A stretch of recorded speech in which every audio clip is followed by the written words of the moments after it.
Depuis plusieurs mois, le Gabon est confronté à une pression accrue de ses créanciers internationaux, notamment la Banque mondiale, le Fonds monétaire international et la Banque africaine de développement. Ces institutions reprochent au pays des retards dans le remboursement de sa dette et durcissent les conditions d'accès au financement extérieur. Avant le 30 août 2023, la dette publique du Gabon s'élevait à environ 7 287 milliards de francs CFA, repartis entre 4 614 milliards de francs CFA de dette extérieure et 2 673 milliards de francs CFA de dette intérieure. Face à cette charge, les autorités de transition ont entrepris un vaste plan de remboursement.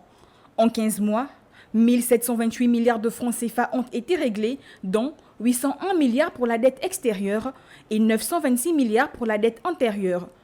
Plus récemment, le gouvernement a également honoré un paiement de 17 milliards de francs CFA à l'Agence française de développement. Malgré ces efforts, les créanciers maintiennent leurs exigences, demandant au Gabon d'accélérer le rythme des remboursements. Pourtant, les autorités gabonaises, sous la direction du général Brice Clotaire Oligui Nguema, défendent une approche équilibrée, mettant également en avant la nécessité de répondre aux attentes sociales du pays.